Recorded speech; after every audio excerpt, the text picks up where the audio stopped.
is the Bearcast, presented by Bird Culture Ford. Bird Culture Ford has been in Waco since 1936. Ford is the #1 selling truck in Texas 43 years running. The Bearcast is also presented by WellMed Medical Management and USMD Health System Dallas. Here's Craig Smoak and Grayson Grundhoefer. And welcome into the Bearcast on this Tuesday, December the 12th, 2023. Craig Smoak, Sikkim365.com, joined as always by Grayson Grundhoefer, Director of Broadcasting for Sikkim365. And we have a full hour and change coming your way, as we typically do Tuesdays at around 11:15 a.m. live on the Baylor Athletics on Sikkim365 YouTube page, and also available via your various podcasting outlets. So whether that's Spotify or Apple or what have you, and whatever it is you are listening to us on, YouTube or otherwise, please hit that 5 stars or that thumbs up, or especially that subscription button if you have not already, and we would appreciate that very much. We got Garrett Ross behind the scenes as always as well, and a lot to talk about and talk to each other about this week, from recruiting to another big coaching hire, but just in general, Grayson, been a pretty busy news cycle, been quite frankly a more entertaining offseason than it was a regular season in so many ways, as far as just excitement levels and kind of positivity building and not getting washed away with whatever happens on Saturday. But how are we doing this week? How busy have you been here these last few days? Yeah, I mean, this is always the busiest time of the year, and I mean, it has just been a whirlwind, honestly, trying to track down as much information as possible while also trying to stay in contact with the current commits and transfer portal guys. It's very, very busy, and Baylor obviously is kind of set to have a very busy offseason with all the changes they need to make, the roster improvements they need to make. And honestly, you go into a season with a coach who, I think most people would say is on a hot seat. There have to be a lot of changes made. And so I think we're kind of seeing that. I do think from a fan's perspective, I can understand why patience might be wearing thin.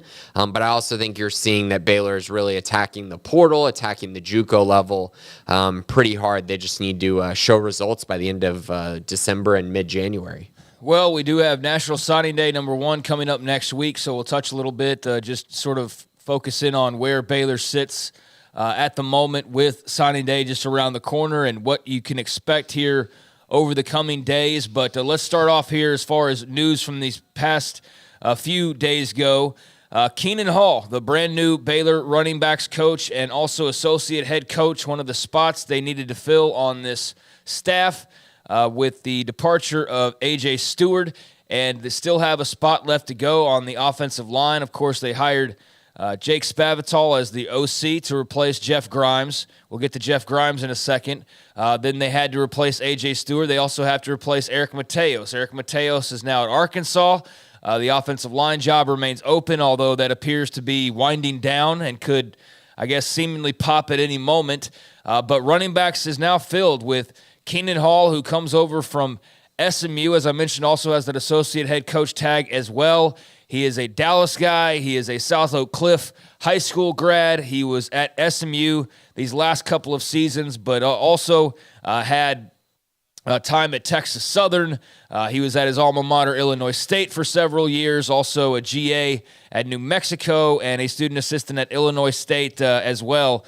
Got started at Illinois State, his alma mater, and that's where it got rolling, and now rolled all the way into SMU and sticking around the state of Texas to now come down to Waco and join the Baylor Bears and Dave Aranda. So it sure seems like this has added a little spice to recruiting, a little mojo there. It just appeared that way upon the hire, that there kind of just seemed to be a little bit more talk going on, a little bit more like social media sort of stuff bubbling up. Maybe am I reading too much into that, or was that actually kind of the case, that there was a little bit of a buzz following the hire of Keenan Hall? And what are your thoughts on that particular hire by Dave Aranda? Yeah, definitely a buzz. And I mean, when this hire was initially made and honestly through the process, I think Baylor was really focused on getting a guy in here who could recruit at a very high level. And we saw that with Juice Johnson. Didn't really get to see a whole lot from A.J. Stewart just because he wasn't here very long. But I think Keenan Hall kind of serves that role as well. He's a very good recruiter, especially in the Dallas area. I think he's going to add a spark there. He's also coached the position pretty well at SMU this year. They were really, really solid running the football. But I think most people honestly found out about Keenan Hall during his time at Illinois State, where, he was recruiting at a pretty high level as far as being the first to offer guys who ended up, blowing up on the recruiting trail. I think that's where people really started to understand, kind of his mindset, his ability as a scouter. And then also now he moves to SMU and you got to see his ability as a recruiter, where he's actually going out and winning battles for 4-star guys, which he's done in the 2024 class and 2025 class. So I really like this addition. I think they had to get a guy in there who could really recruit, and I think Keenan definitely fits that mold. So as I mentioned, student assistant at Illinois State where he went, GA at New Mexico.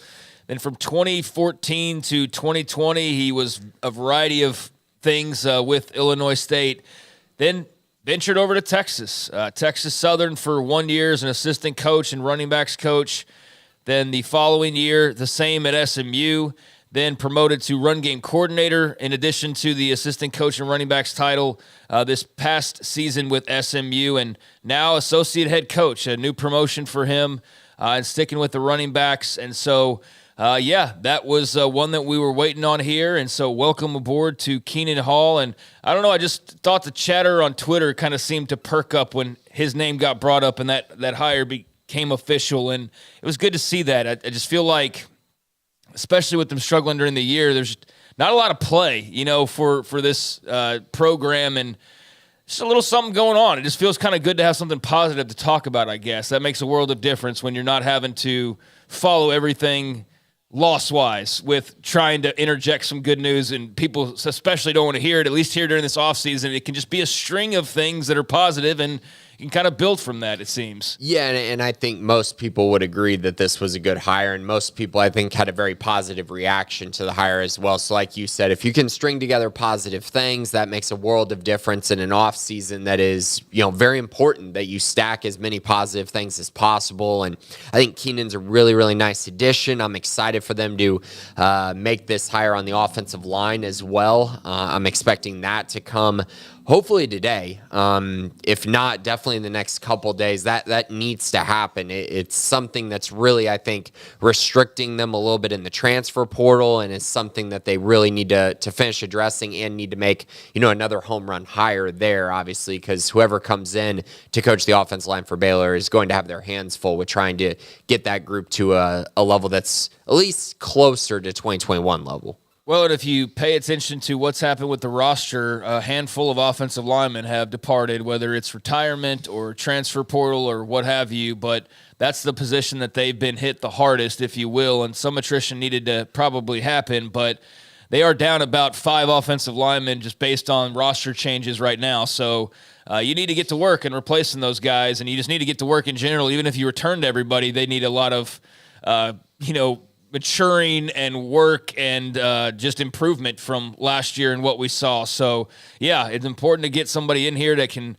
get started in replacing Eric Mateos, who is now at Arkansas, and we knew that already. I think we touched on that last week, but one landing spot we didn't quite know about just yet was Jeff Grimes and where the former Baylor OC was going to end up, and he is, in fact, going to be at Kansas next year. So that is quite interesting that he will stay in the Big 12. And as I wrote in The Good, the Bad, the Ugly, very familiar with the wide zone up there. That's what Lance Leipold and company are good at. That's what they know. And I see that will be, or it appears like that will be a really good landing spot for Jeff Grimes. And the Bears will get to see him and the Jayhawks next year. And I'm sure he's licking his chops for that opportunity and vice versa.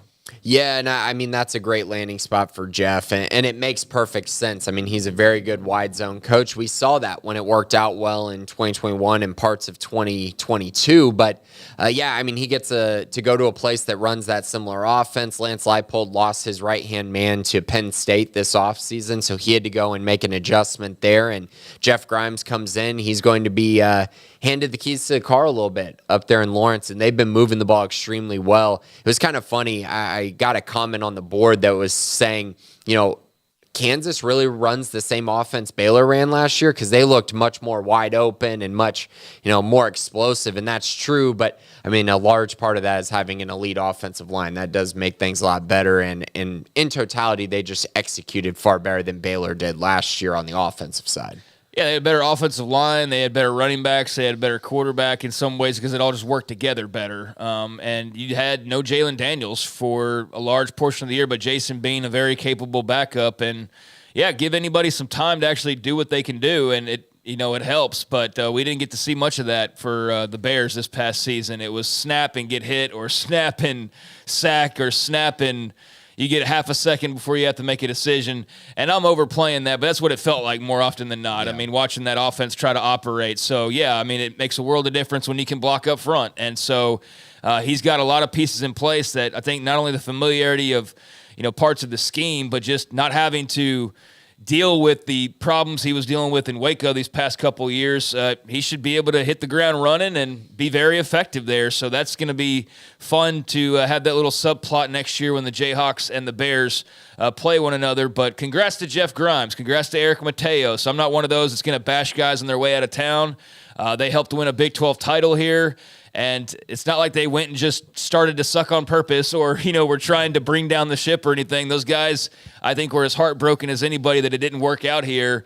And I know for Mateos, at least, based on what I've heard, I mean, he really wanted it to work out here. He wanted to be here. And it didn't, end up being more long-term, but they did carve out a niche. And so best of luck to those guys. And who knows, they might be back in some form or fashion at some point down the line. It's college football, and it's a small world, and you never know. So, we'll cross paths with them again, I'm sure.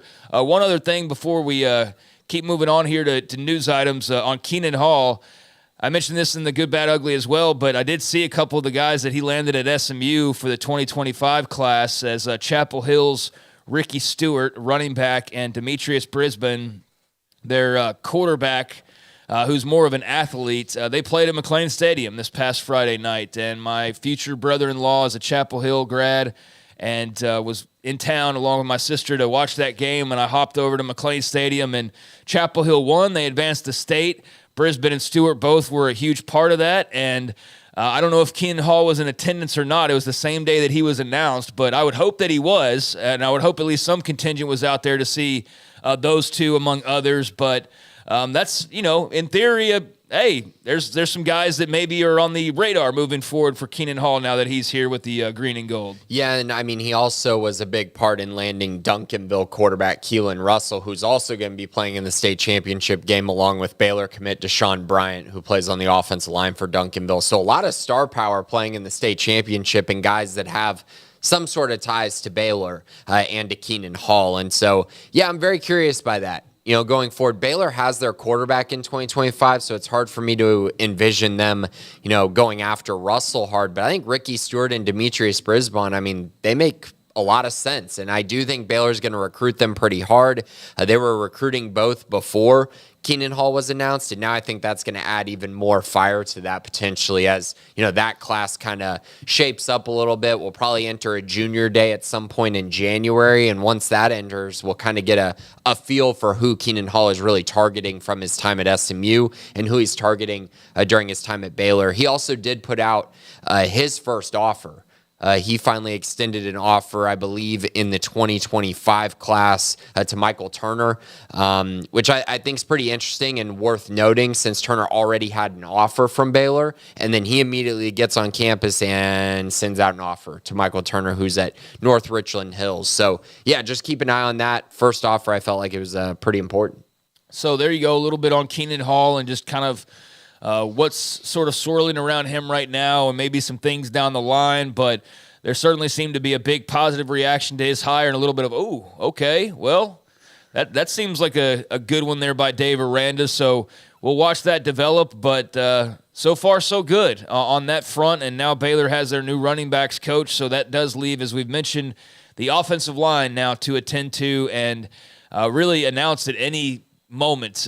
Maybe by the time you're listening to this, they've already announced it. But that does seem like it's going to have to pop at some point here pretty quickly. Meanwhile, I mentioned one departure and where they've landed. I should probably also mention the other that also clears up some of what we'll get into with the scholarship situation and what kind of numbers are there moving forward. But we have further roster clarity all the way to the point where there's only 2 guys on the entire roster who are eligible to come back that have not made some kind of public declaration as to what their intentions are. And maybe they have behind the scenes. I don't know just yet, but we do know about Blake Shapen now, and you can go ahead and put a red X next to his name or draw a line through his name or what have you, but there is one scholarship you do know will be available as Blake Shapen has committed to Mississippi State as of this past Friday evening and reunites, or not reunites, I shouldn't say that. He never played for Jeff Lebby, but I guess unites and joins Jeff Lebby, now the new head coach there at Mississippi State. It sounds like a reunion in my head because it's just a lot of ex-Baylor flavor,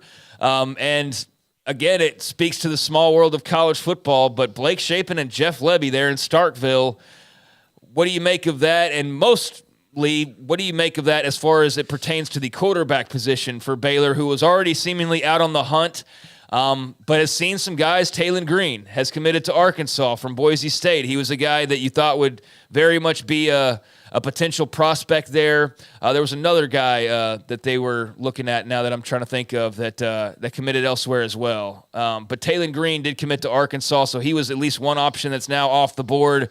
So a Shapen official, what does this say to you about the quarterback spot and how Jake Spavital's moving forward now, knowing what they know with Blake's decision? Yeah, I mean, this is – I'm not going to call it a big miss because, honestly, you and I talked about this and it was kind of expected, right? We kind of both felt like he was going to move on. And I think he just wanted to change, to be honest with you. And for Baylor's side of it, I mean, it is tough now because now you absolutely have to take a transfer portal quarterback.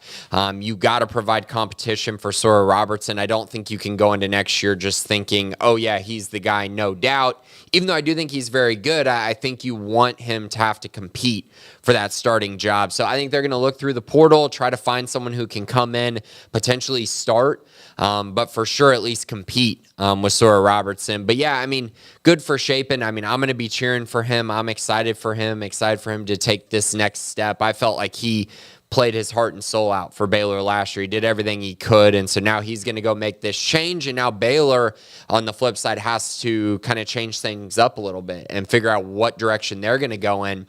And as of right now, recording this, I don't think they've put out a single transfer portal offer yet at the quarterback position. So we'll kind of be monitoring that over the next week or two as they try to figure out who's going to take an official visit to Baylor.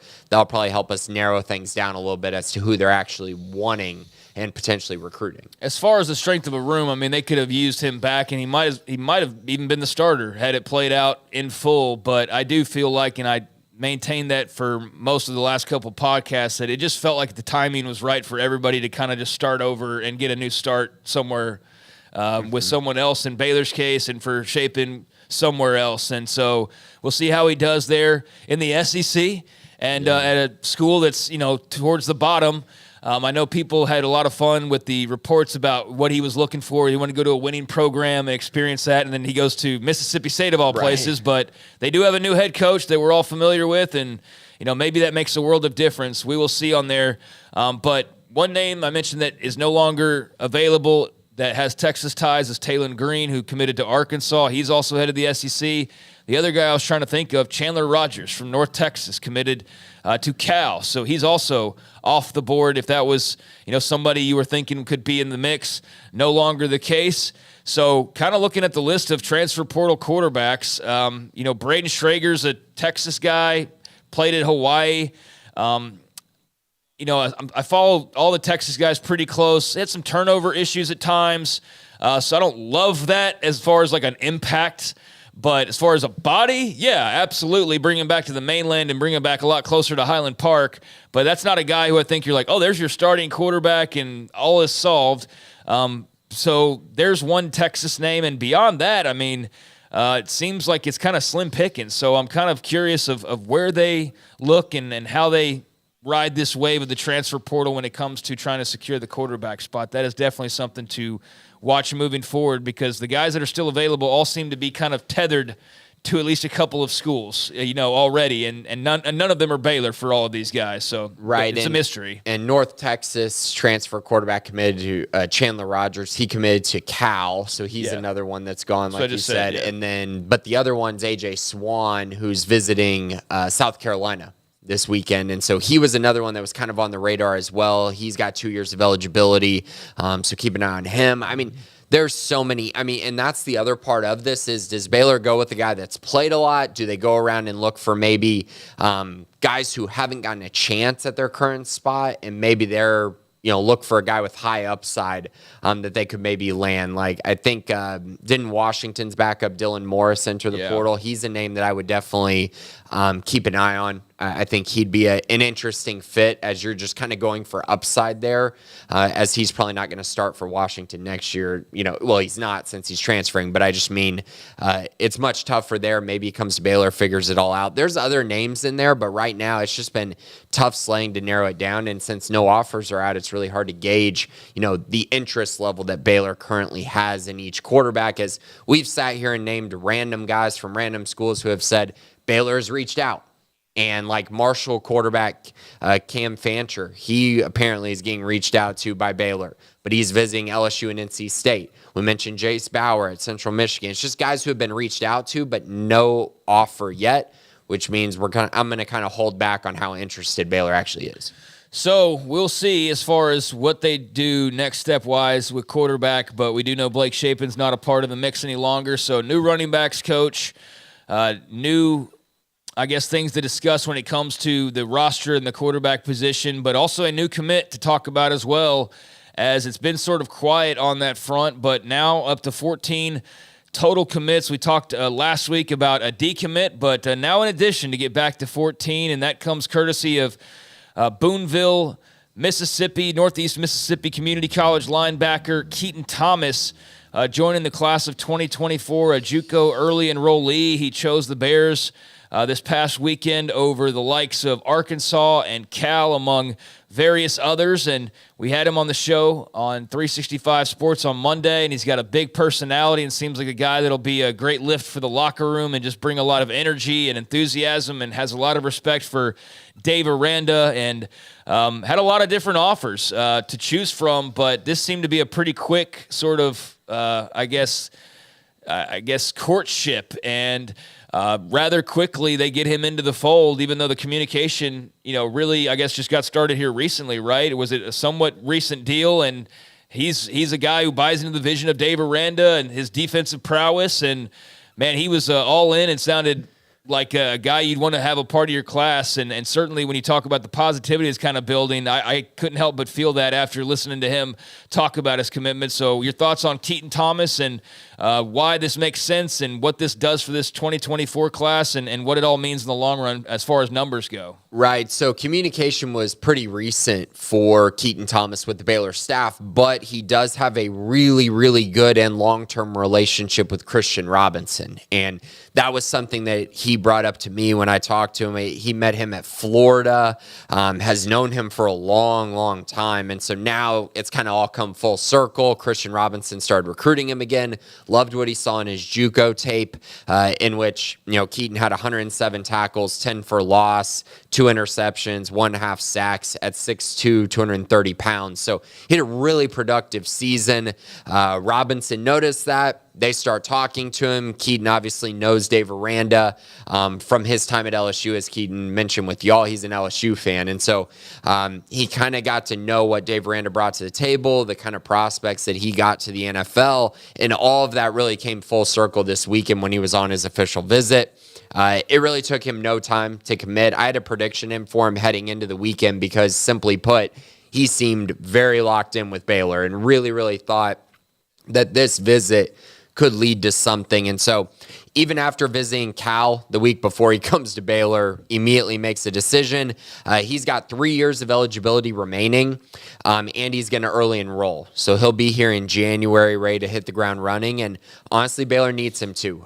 There's been a lot of discussions whether he's going to be the starting linebacker or where's he going to fit in. Personally, I think he's going to be a will linebacker for this defense, and he'll definitely be in the 2 deep. There's a chance he starts, but I also think that Baylor's probably going to add another transfer linebacker, plus they got Matt Jones back. So when you kind of look at it that way, I think he'll be somewhere in that mix, and as we saw this year, plenty of linebackers got opportunities.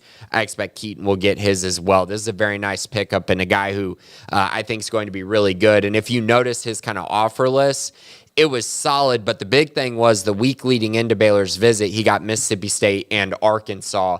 So honestly, if he let things play out, he might have gotten more offers as well. So I think he was kind of a rising prospect through this cycle. So taking a look at these scholarships, next week is signing day number 1. Is he signing next week as an early enrollee? He will be signing next week. So it sounds like with offers, they all should be signing. Okay, so all 14 members of the 2025 class, is that we're up to? The 2024, and just because they're signing doesn't mean they're early enrolling this round, but they are all planning to sign, and then 7 are enrolling early, including Keaton Thomas. Okay, because I just want to clarify there and let people know that you don't know if you're not following that closely that, next week is the first signing day, so we are expecting all 14 now of the 2024 commits to be signing next week, which that will be a relief to get that over and done with. Includes Grayson Grimes. That's still on track despite the change with his dad. I just have to wonder there. Yeah, that is something that is still a situation ongoing a little bit. Okay. Colt and I have added some clarity on the premium side of the website. We'll see kind of what exactly happens. Either way, I'm not exactly sure that he'll be taking up a scholarship spot, though, if he does end up at Baylor. So that's kind of where we're at on that. So it's to be determined, honestly. All right. I just want to get some clarification there because, it just makes sense that might be something that changes when you have the changeover there at OC. So Grayson Grimes amongst those 14, and now you have Keaton Thomas or KT now joining the fold as well, but all of that group's expected to sign next week, and with Thomas in particular getting the calls recently that has been getting, the sooner he can sign, the better, just so there's no more time if somebody else were to come calling. So good to know that will be taken care of there. And so that is 14, maybe 13 incoming, we'll see, on Grimes, but that also leaves, based on the list that's been forming over on the website in the premium section, keeping track of all of the decisions that have been made and the declarations. You add in what we know now about Keaton Thomas, you add in Blake Shapen, and now we know officially that he will be gone. And based on the list that's been put together, and Colt has it up in one of the posts that I've been following along with, there's only 2 players that we don't know for sure about what they're going to do next year. Just 2. Everybody else has determine whether or not they're coming back next year. And so far, there's only 7 guys that are no longer going to be a part of this team next season that we know for sure. Drake Dabney, he's off to the transfer portal. I have not seen or heard much on his end as far as offers or anything like that. Blake Shapen's going to Mississippi State. We know that. George Maillet is out there in the transfer portal. Offensive lineman. Also offensive lineman Elijah Ellis, a grad transfer. He's out there in the transfer portal. But another new addition, safety Alfonso Allen. That was another one of the moves made this past week. So he will be hitting the portal, the Florida native. We also know that Connor Heffernan and Tate Williams, again, this is what I was talking about earlier on the offensive line as far as the departures go, a handful of guys. You've got Maillet and Ellis now in the portal, and you've also got Connor Heffernan, and Tate Williams that will be retiring. So that's 4 offensive linemen that you're losing there. And that makes it even more important to kind of get in here and get to work, I would say, just as far as numbers go.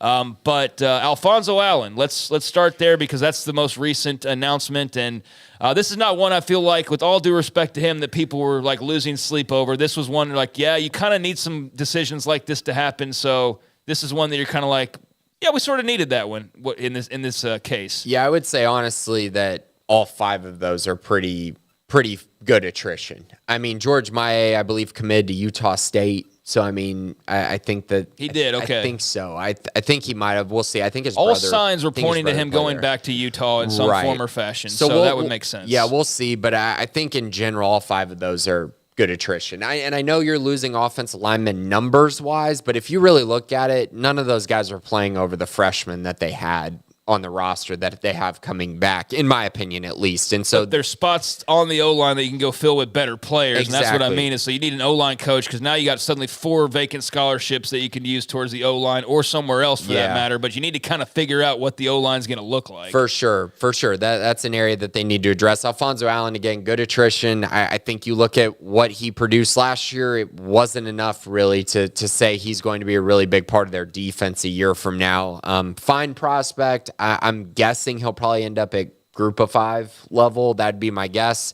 But yeah, this is what Baylor needed. Baylor needed some guys to leave. I think they'll have more attrition in the spring. They're going to have to with how many transfers they're expected to take. But yeah, that's kind of where we're at right now. Javon Gibson, Dominic Richardson still have to make decisions. I would be surprised if Dominic Richardson didn't return to Baylor.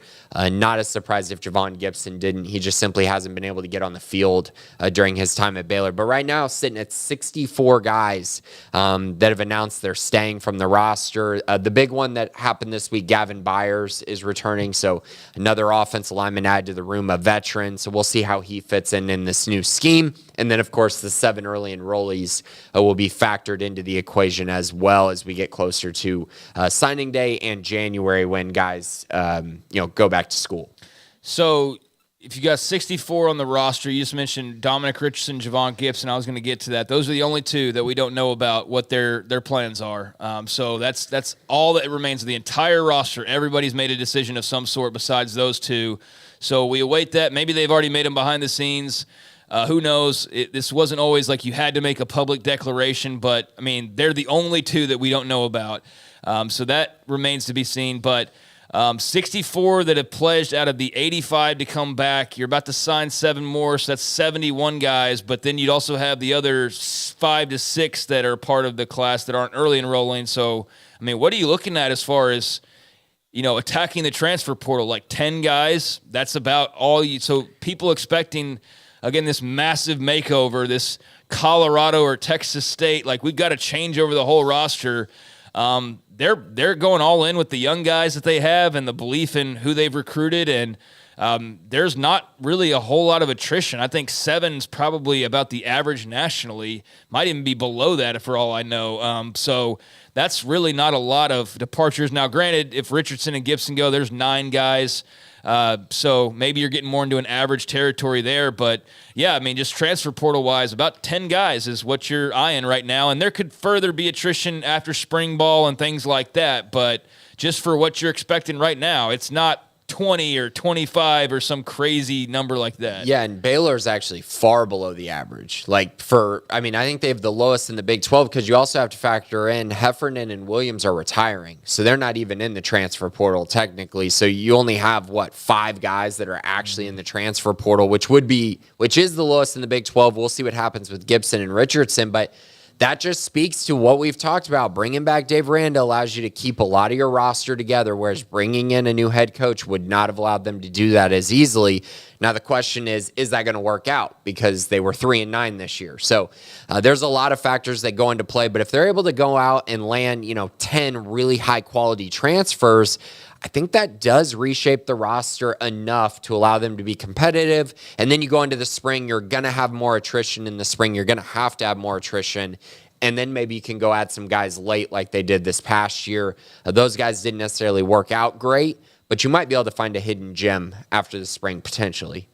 Yeah, I mean, if you look at this past group, that's kind of, when having the bigger conversation about bringing back Aranda and what you could do and things like that. I mean, for the argument of, just go attack the transfer portal, that's not going to be a surefire thing, and I always pointed to last year because it was very hit or miss as far as the guys they landed, but you have to hope that you have more success there, and as much as anything, you are absolutely banking on who you already have to make the biggest impact for you, and then use these 10 or so scholarships that maybe that balloons to 15 by the time the season rolls around next year.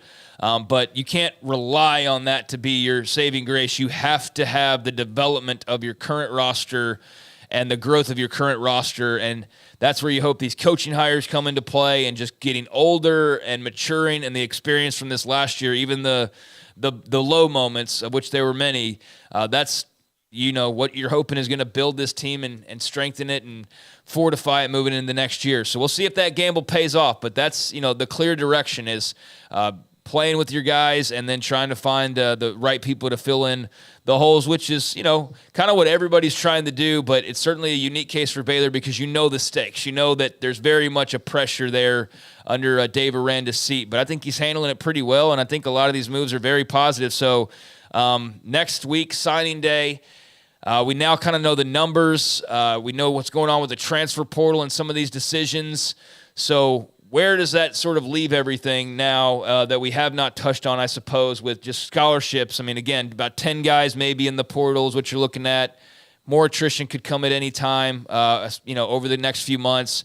Offensive line coach vacancy, that's really it. Is there anything we haven't really hit on at this point, I think, when it comes to the retooling going on right now? No, I mean, I think we've hit on most of it. I know that there's probably going to be some more information that comes out during the week. I expect official visits to start on Thursday and those to run through the weekend. We'll see, though. Baylor hasn't been, very active so far as having guys on campus. This past week, and they only had 2 guys on campus, which were Kyler Beatty and KT Thomas, and that's it. So we're going to see they're going to have to turn that around and start getting guys on campus. I think right now they're really in an evaluation stage where they're trying to figure out who exactly the priorities are from the portal and then going out and recruiting those guys. But you don't want to bring in guys too early because then you're going to be forced for taking, maybe your second or third option instead of kind of being patient, waiting things out, and then trying to bring in your first option from the transfer portal. So I think that's kind of what we're seeing right now is them trying to get kind of things all on the same page, try to figure out who the top guys are, and then getting those guys on campus before bringing in, other prospects who maybe you don't want as much. All right, so there's kind of where it sits with football for the time being, but plenty of activity over on the website. And if you are not yet a premium member, but you're a big Baylor fan, big Baylor football fan, basketball fan, definitely encourage you to look into becoming a premium member so you can kind of get into the depths of these conversations and some of the nitty-gritty and some of the behind-the-scenes reports and intel. You can get involved in all of that over on the premium section of Sikkim365.com, and no better time of year than around signing day to get fully invested with that side of the fandom. But meanwhile, Baylor men still doing their thing, up to 9-0 over on the hardwood. Scott Drew and company taking care of business up until this point, and they've got a big one now looming coming up this Saturday with Michigan State up at Little Caesars Arena in Detroit. But most recently, not really has been a lot of activity. They haven't played in a week at this point, and by the time Saturday rolls around, they'll have had nearly 2 weeks off here in the early part of the season. But when we last saw them last Tuesday, they were winners over Seton Hall in the Big East Big 12 battle. Not to be confused with the Bluebonnet battle. The very creative names going on here. This one actually makes more sense than the Bluebonnet battle, with all due respect. But the Big East Big 12 battle, they win 78-60. Had also beat Northwestern State earlier, or I guess 2 weekends ago now at this point. But kind of few and far between action-wise here, Grayson. But sitting at 9-0, sitting pretty in the top 25, up near the top teams in the country. Your thoughts on what you've seen from the men, and now what they've got coming down the pipeline here with the Spartans in a big matchup on Fox, followed by what will be a huge matchup with Duke, even though I guess we will have a small, very small, if at all, amount of time to talk about that with signing day, so you might as well, I guess, chip in on that as well. Duke and Michigan State back-to-back, or Michigan State and Duke back-to-back upcoming for the Bears. Yeah, I mean, this is a big week that's kind of lost some shine because Michigan State has been dreadful this year. They're 4-5. They've lost their last 2 in a row to Nebraska and Wisconsin. Not good. Not good at all for Michigan State. Baylor should go into that game and win fairly easily, but I will say they're still playing in Detroit. It's still basically a home game for Michigan State. There's going to be a good crowd there. They're going to try to show up and get the Spartans kind of season back on track. but I would be surprised if Baylor lost that game. Baylor's been far better than Michigan State so far this year. The Bears are currently 7th in KenPom, the second highest rated offense in the country, 43rd defense. And then you got to scroll down a ways to get to Michigan State, who is 69th in offense, 18th in defense, and currently 35th in KenPom overall ranking. So not expecting too much there. I think Michigan State will battle, but I would like to see Baylor go into that game and really kind of flex their muscle a little bit. The Duke game, on the other hand, is really interesting. Duke's only 6-3. They're 17th in KenPom. They're obviously very talented, but they haven't really shown kind of that killer instinct that I think a lot of people thought they would show this season. They've had to deal with a little bit of injuries, and so I think that's kind of set them back a little bit. But I also think they're a team that's going to be better later in the year. So I think this is a prime opportunity for Baylor to go out, beat at least, I think both these schools are borderline blue bloods. I mean, obviously Duke is, but Michigan State's right there. I think Baylor's going to have an opportunity to beat 2 blue bloods this week, and honestly, they should. They're the better basketball team than both of them currently. So there you go, a couple of huge name matchups, and in the case of Duke, like a nice test, and we'll see with Michigan State, but as you mentioned, it's on the road, it's in their territory, but the Bears sitting at number 6 right now, and you look at just the future Big 12, you got Arizona, the number 1 team in the country right now, Kansas, the number 2 team in the country, Houston, the number 4 team in the country, and then Baylor right there at number 6. And I mean, shoot, at 5, you got UConn, who was rumored to be joining the Big 12. So, just between Big 12 rumors, 5 of the top 6 are either in the league, are about to be in the league, or were rumored to be in the league. The only exception being Purdue right there at number 3. And 9-1 overall, but they'll be taking on Arizona upcoming here. So, there's a good look for the Big 12 and just the toughness of the league. And I could go on down the standings, but for the sake of time, I won't do that because it's Gonzaga, another rumored team, right there in the top 10. Oklahoma's at 11.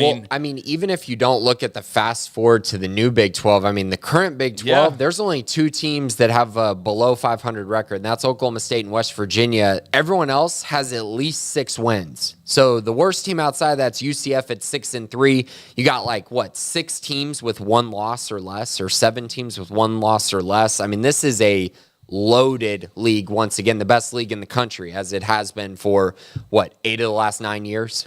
Yeah, it's been going on quite the streak. You wonder when people are going to start chanting Big 12 in the stands when and anybody wins a game versus somebody else. It's a big win, but I think the fans know better than that. Actually, we're not going to see any of that. Nor is there that level of pride. I don't think anybody really cares that much about the league, but it is fun to be able to brag about that on the basketball side of things and kind of have that superiority there. But meanwhile, the Baylor women coming off of a win this past weekend against the Oregon Ducks, 71-51, winners by 20 points over Oregon, had beaten SMU the week prior by double digits as well. So a couple of blowout wins against some, quality name opponents here recently for Nikki Collin and the women, who are now 7-0, and they are right there square in the top 25 at number 10. As it stands right now, South Carolina, UCLA, NC State, Iowa, and Texas, your top 5 teams in the country, but that does leave the Bears as the number 2 ranked Big 12 team. But again, you get into this, Colorado, the number 8 women's team, Utah, the number 11 women's team, K-State, the number 12 women's team. So again, if you kind of look at the present and the future, that is very interesting. You'll lose Texas, obviously, but good to see, Colorado and also who else did I mention there? Utah that are right there squarely in the mix as well. But yeah, Nikki Collin and the Baylor women now have Delaware State coming up here in just a couple of days. So that is what they have on the horizon. And then Miami down in San Antonio for the Hall of Fame series coming up on Saturday before heading to West Palm Beach next week for the West Palm Beach Invitational. So about to pick up in a major way with some fun contests here. But Delaware State at the Farrell Center on Thursday, your next opportunity to see the number 10 Baylor women. Yeah, and honestly, unlike the last few years, really, it's been a long time since I would say that the Big 12 women's side has been this deep. I mean, there's a lot of pretty good teams. I mean, you kind of look up and down the standings. You got BYU sitting there at 8-2, and then all these one-loss teams: Houston, Kansas State, Baylor, UCF, West Virginia, Texas Tech, Texas, TCU either have one loss or no loss. I mean, it is a much deeper league than in the past, and the net kind of speaks to that. They got 5 teams rated inside the top 25 right now. So a lot of work to do for Baylor, but I will say this is a very positive start. They look really, really solid, and they look like a team that's a legit contender to win the Big 12 and possibly go even further than that. I like what I've seen from them, and the past few games where they've gone out and really dominate, I think is very telling to where the state of the program is at currently. Very curious to see how that Miami game plays out.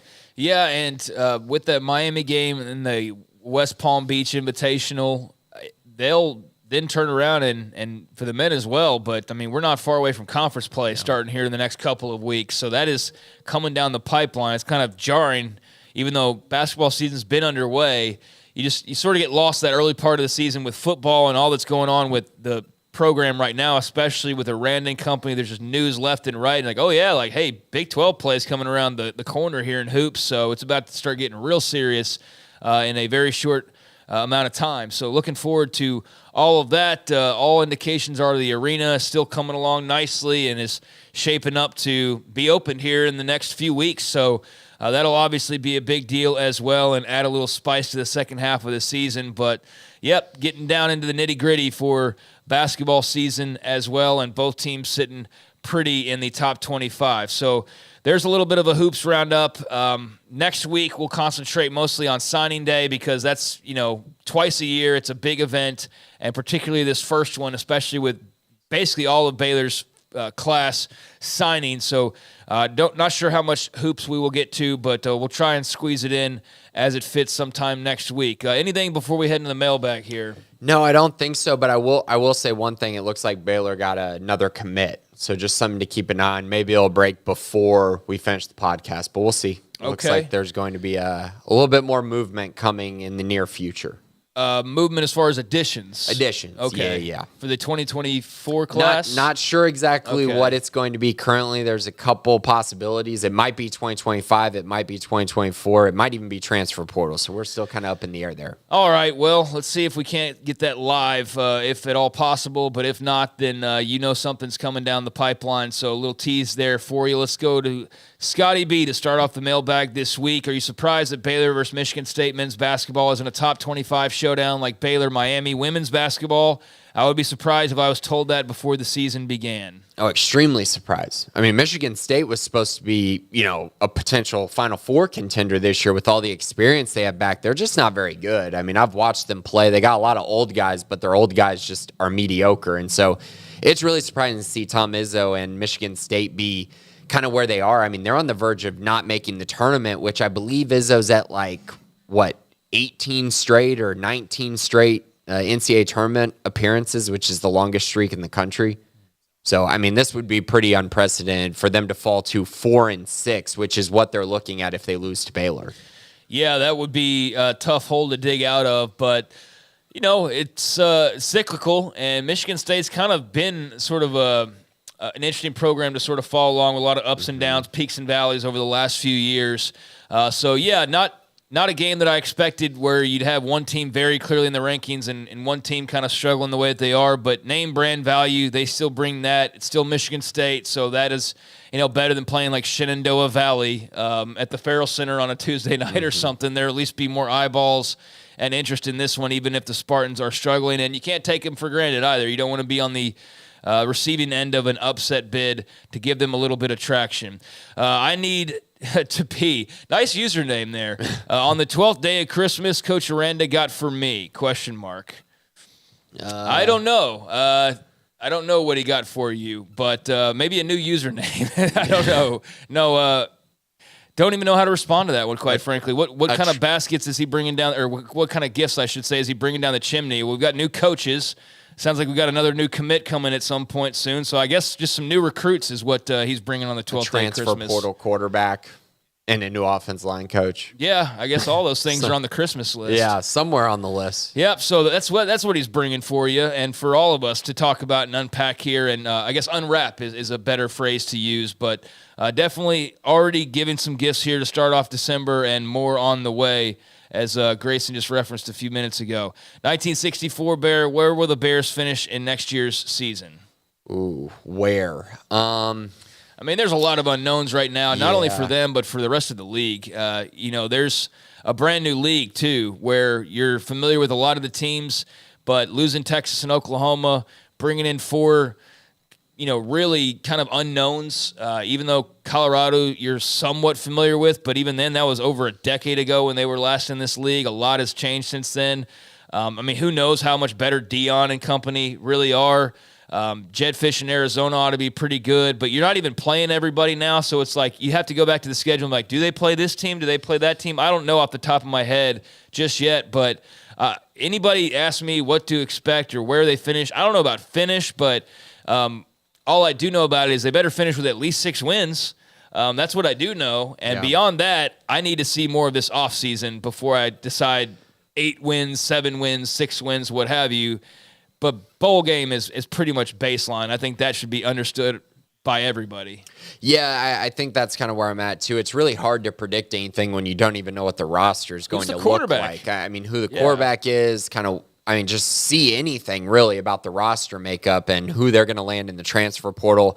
But if you're asking me with the current roster that they have, this team is not good enough in my eyes right now to be squarely a bowl team. I think they got to get better.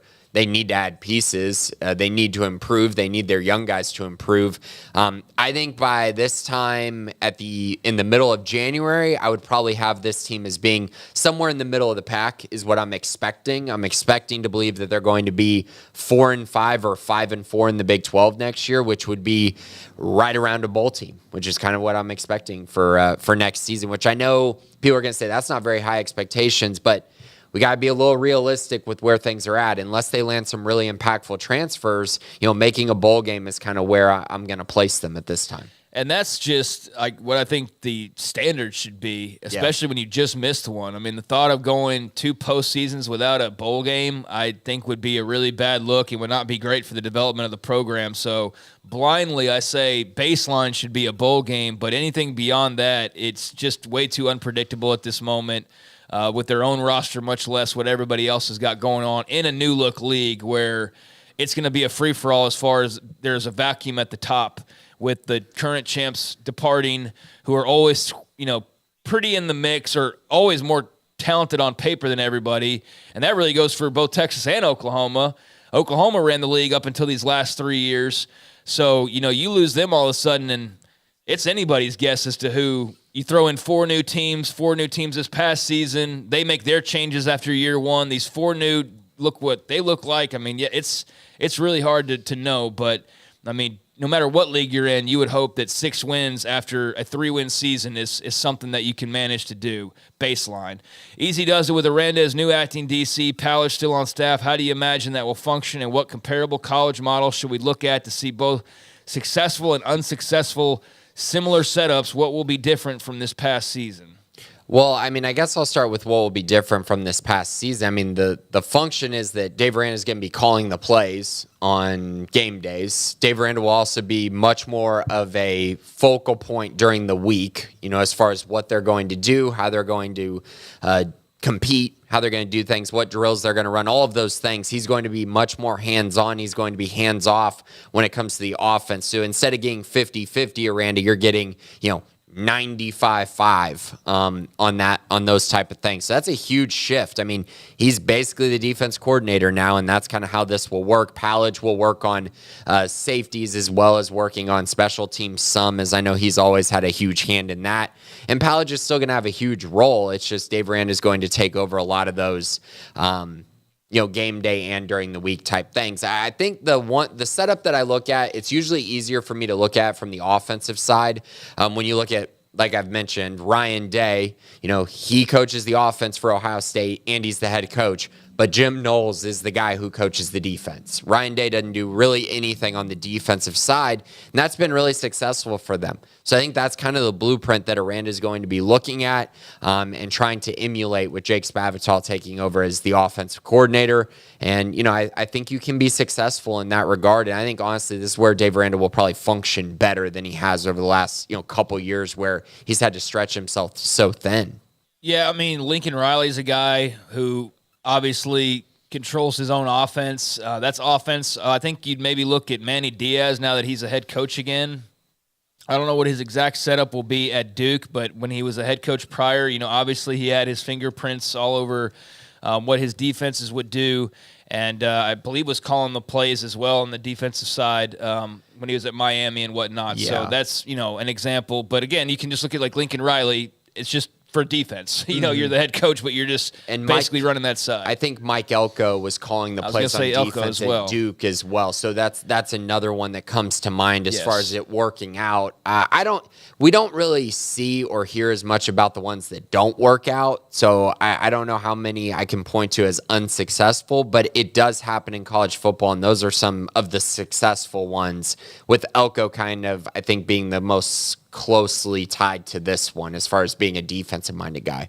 So easy does it. Hopefully that answers your question. Not that uncommon, but it is, somewhat unique, and it is going to be a challenge for Dave Aranda to sort of maximize his time and balance his interest and his focus when you're trying to do all of the head coach things, but you're going to have to really be a coordinator in some ways as well. So that's going to be kind of a return to his past, but also a different version of sort of being a head coach and a coordinator for the very first time, right? Mm-hmm. Because he's been a coordinator or he's been a head coach. He's not really been in the middle, and that's where he now will find himself. Ryan Allen Long, 'tis the season for a Christmas question. Think back to your childhood. What is the best gift you ever received? Ooh. Man, I'd have to sit there and think about that for a second. So I guess I will, while you also contemplate that answer. Yeah, I think when I got my first, the PlayStation 3 when I was in, I think, middle school or something. I remember loving, playing that all the time when I was in middle school and then into high school some. I think that was my favorite gift, the one that I got the most use out of. Yeah, there's a lot of stuff like that, a lot of games and things that I think brought me joy, but one that was, I guess, sort of unique, that was a different type of Christmas gift was... my dad's a Nebraska fan, and back in their heyday, I guess I would have been in elementary or middle school, probably more elementary. Let's see, 95. Yeah, no, elementary. And he and my mom got tickets to go watch them play Florida in the national championship game, and they surprised me and my little sister with tickets because we didn't think we were going. Thought it was just a parents' trip. And then we got surprised on Christmas that, oh, no, y'all are tagging along as well. Nice. So little kid me was fired up, and we got to go to Tempe and watch Tom Osborne and Tommy Frazier and the Cornhuskers just tear Florida and Steve Spurrier and Danny Werfel to shreds, 62-24 to win the national championship. So that was pretty cool. That's really cool. And that's one that stands out for me. Bringing it back to sports, Ryan says, what transfer portal player does Coach Aranda want to find under the Baylor Christmas tree this offseason? A quarterback. That's the top of the wish list, I think, for Baylor this offseason. I'd also like to see them just get a best available type player that is, really, really good. Kobe Savage entered the transfer portal from Kansas State. That would be one heck of an addition to the defense. And finally give Baylor an elite star to replace Jalen Petrie, which they haven't been able to do the last 2 years. So something along those lines I think would be awesome. Anytime you can add a great offense lineman or defense lineman, that's cool too. But quarterback and a star I think would be really, really great for Dave Aranda this offseason. Bear Love 89, prediction time. Will Sawyer Robertson be the starting quarterback game one next year? I realize this is a wild guess, but when we don't know what quarterback is coming in from the portal, or it's a wild guess when we don't know what quarterback's coming in from the portal, but it is the offseason and we have a lot of downtime to kill. Well, ain't that the truth? Although basketball will take up a lot of time for a lot of people, but I'm kind of with you. I'm mostly just a football guy. That's where my main interests lie. and leave Kendall and Ashley and all the rest to really go hard on the basketball side of things. But, yeah, it is the offseason, so these are the kinds of questions that we are going to dive into. I mean, I think if I have to guess right now, it's going to be Sawyer Robertson. Yeah, I mean, based on what we know, it has to be, yeah. Right, it's hard to not predict him, even though I do think whoever they bring in will provide ample competition and be pretty good as well. Yeah, I mean, it's a total shot in the dark to say otherwise. I mean, Sawyer's the only thing that we do know for sure. He's the only scholarship quarterback until RJ Martinez is not on scholarship, but he's going to be back. And I actually had a question from somebody the other day of like, why do we need a quarterback if we've got the recruit coming in? It's like, okay, now granted, this person got confused. They thought that, was it Adam Schobel, who's a 4-star top-rated player in Texas as far as quarterbacks for 2025 goes, but he's 2025, so he's got another high school year to play, so he's not coming to help anytime soon. You got to like hold on to him for another year. So you would be looking at Nate Bennett, but he's nowhere ready to play college football in my estimation. RJ is not a guy you're hoping to lean on. He's not on scholarship, I mean, even as we mentioned, so that really is just Sawyer, and so you have to go and get a quarterback. And it doesn't have to be you go spend $1 million on a guy either. I mean, I think that's the misconception. But you are going to have to like pony up and find a way to coax somebody here because everybody needs a quarterback. And so there's a lot of stuff being offered to quarterbacks. But I don't think that means you go get DJU, or somebody like that. But anyways, knowing what we know, Sawyer's going to be the starter for game 1 next year. But if they were to go get DJU, okay, well, that would change things. Right. And that's not in the cards for what it's worth. Let's not get hopes up either. But, yeah, I appreciate the question. Useless Kim Degree, how about that new O-line coach? Should we expect to hear something final by today? I would think that it's coming really soon. I know that they're down to the final 2, and so we're just kind of waiting to see how this plays out. But I do think that Baylor should have a guy announced in the very near future. I thought it might happen yesterday. So, yeah, I'm thinking today, maybe tomorrow, but it has to happen early this week, you would think, especially as they're going to try to get guys on campus this weekend. BU Bear 1994 DFW. Of our current staff, who was our best recruiter? I'm going to go with position group coaches, not necessarily just recruiting coordinators on staff, if that makes sense. So I would say that I think Keenan Hall is probably going to be their best recruiter. But I will say it's been really interesting to watch Christian Robinson recruit. I think he's done a pretty good job as a recruiter. Now he needs to get that position together because the linebacker struggled last year. But I think he's going to be a pretty good recruiter. But ultimately, I do think Keenan Hall will probably be their best recruiter on the staff. Bears 224. Baylor staff was posting a lot last week about what seemed to be a commit coming, even posted the Heisman Trophy saying, another one of these coming to Baylor soon. Surely this wasn't about the linebacker commit. Who do you think it's about? Thanks, guys. Well, thank you, 224. It was about the linebacker commit. Okay. I think that it was, I know a lot of people got mad because of how many things were posted, and then the Heisman Trophy was posted as well. But they get really excited when there's a commit, as they should for every single commit. And that's what they were doing for KT Thomas. That was absolutely about KT. Anything after from this point on could be about a different recruit, but that specific wave of tweets was about KT Thomas. All right, so thank you for the clarification there. Not get people's hopes up. That's kind of what I was referring to, though, last week. It just seemed like there was a rejuvenation. It was very quiet throughout the season as far as recruiting goes. There was, like, nothing going on for the most part recruiting-wise. And I even felt like this staff doesn't even post that much in the big picture. I think when you're struggling, obviously, there's not a lot to go out and promote. But I just feel like I've seen more tweets in the last week from combined staff than I did, like, the past 3 months. And that may just be me looking more into it, but certainly felt that way. Lomer Superfan, hey guys, curious about your thoughts on this. How are we judging success for Baylor football next year? Are we grading it based on improvement from last year, or by what expectations should be for a fifth-year head coach? If we win 6 games and are a top 45 team based on metrics, that's successful improvement from last season, but is that what Aranda is being judged on? Thank you for the question. I personally think them making a bowl and legitimately being a top 40, top 45 team when you look at the metrics and them competing in every single game, I do think that is good enough. I think that a lot of people are going to look at the 5th year thing and say, oh, well, now it's time to be winning, Big 12 championships or something along those lines. But it's pretty clear they're a little ways away from that.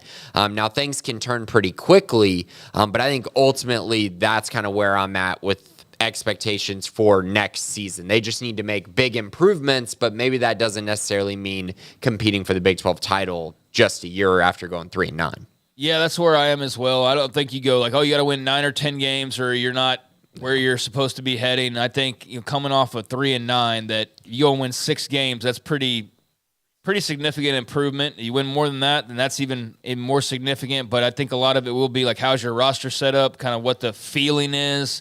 Because you can win 7 games but have a much better feeling about things than, than just, oh, well, you only won 7 games. You can at least be like, hey, but like all these guys are going to be juniors next year and they're all coming back and blah, blah, blah. But you do have to have something foundationally to build upon that's not just basically hope, because that's what you're going off this year is hope and just belief and maturation of the young guys and the coaching changes. But next year, like you have to show some actual results. And without those, it's going to be hard to do another offseason of just trust us.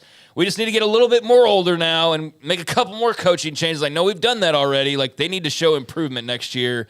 And it needs to be, even if it's not in wins, like just better-looking losses, not multiple blowouts like we've seen the past couple of seasons now. Yeah, I think next year is very similar to 2018 under Matt Rule when they went 1-11, and then in 2018, 6-6, won the bowl game, went 7-6. But you saw the progression, right? You saw going into 2019 that they were going to have success and be a pretty good football team, and they ended up going 11-1. Now, we'll see if Dave Aranda can turn around like that, but I think ultimately that's the kind of year I'm looking for out of Baylor, and just showing those flashes, playing a lot of close games, and just ultimately being competitive and getting to a bowl game. So there you go. Appreciate all the questions in the mailbag this week. It will be very busy next week with not only here over the next few days what's expected to be an offensive line coaching hire and clearly some more in the way of recruiting as Grayson teased, but also National Signing Day next week. So we will be locked in for that coming up on, Wednesday of next week. We'll have a show for you to run down all 13 to 14, give or take, a little degree of maybe change there one way or the other. But around 14 players will be signing next week officially, and that will bring one big chapter to a close in the recruiting cycle. So we've got that to look forward to and talk about on the next episode. But Grayson, anything before we head out this afternoon? No, just be on the lookout. There's going to be a new commit coming up soon, but it's going to happen after the show, it seems like. And outside of that, just be sure to check out the premium side of things. I got a huge thread with transfer portal updates and recruiting updates. So if you're not a premium subscriber, you're missing out on quite a bit of information, including a nugget on a potential 5-star quarterback this past week as well. So just be on the lookout for those things. That's why you should be a premium subscriber. If you're watching us live, would appreciate if you hit that like button. If you're watching us after the fact on the Baylor Athletics on Sikkim 365 page, please hit that like button, but also hit that subscribe button as well. We would appreciate that. And, stay tuned for more news. Lots of news coming down the pipeline over at Sikkim365.com. Until next time, thanks to Garrett Ross and to Grayson Grundhoefer, I'm Craig Smoak, and this has been the Bearcast on Sikkim365.com.